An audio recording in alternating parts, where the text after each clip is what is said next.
నమస్తే, welcome to RP7 TV news. NTR జిల్లా కొండూరు మండలం రామచంద్రపురం గ్రామంలో ఎరుకల కాలనీకి చెందిన మైనర్ బాలికపై అత్యాచార యత్నం చేసిన నిందితుడిని వెంటనే అరెస్ట్ చేయాలని, బాధితురాలికి వెంటనే న్యాయం జరిగేంత వరకు వర్షం పడుతూ ఉన్నా కూడా వర్షంలో తడుస్తూ పోలీస్ స్టేషన్ వద్దనే బైఠాయించారు.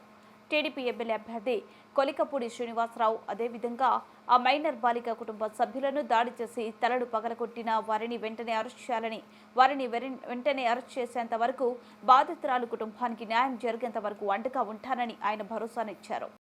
అంటే 100 మంది ఒకవైపు ఉన్నారు, 10 మంది ఇంకొకటి. ఈ పాప మీద వాడు ప్రయత్నం చేశాడని వీళ్ళు చెప్పిన తర్వాత ఇప్పుడు వాడు వెళ్ళి కేసు పెట్టిన తర్వాత హాస్పిటల్లో జాయిన్ అయ్యాడు. అందులో నిజమేంటో మీకు తెలుసు. డిఫెన్స్ సెక్రటరీ సార్, డిఫెన్స్ అందులో నిజమేంటో సెక్షన్ సెక్రటరీ అంటున్నారు. పెట్టి వాడికి రాజమర్యాదలు ఏంటండి? బొక్స్ కట్టినప్పుడు నేను జాయిన్ చేయలేదు సార్, అడ్మిట్ అయ్యాడు. సరే, వాడు అడ్మిట్ అయ్యాడు, మీరు తీసారండి సార్. రేపు డిశ్చార్జ్ చేస్తానని గట్టిగా వెళ్ళారు. అంటే ఒక క్రైమ్ చేసిన వాడు హాస్పిటల్లో జాయిన్ దాకా మీరు చూస్తూ ఉంటారండి. అతనికి డిశ్చార్జ్ అయిన దాకా నేను కూర్చుంటాను.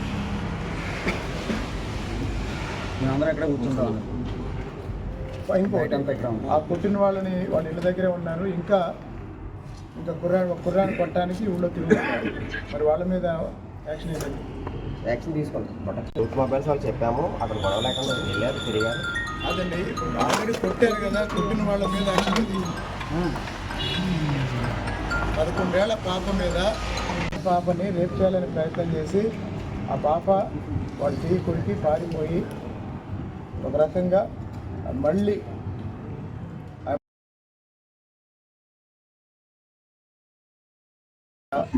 బాధితురాలి బంధువుల్ని తలలు పగలు కొట్టారు. వాళ్ళ మీద కూడా యాక్షన్ లేదు. అంటే వీళ్ళు ఎస్టీ వాళ్ళు, ఎరకల వాళ్ళు, ఎవరు దిక్కులు వీళ్ళు 10 మందే ఉన్నారు. అంటే జనబలాన్ని బట్టి జడ్జిమెంట్ ఇస్తారండి. అదే వెళ్ళిపోమన్నారు సార్. 10 గుంటలు మీరు ఉండటానికి ఇంటికి ఒక ఫ్యామిలీ కూడా లేదండి, మొత్తం 3 ఊర్లో ఉన్నారు. సార్ తీసుకొచ్చారండి, ఇప్పుడు వస్తున్నారు.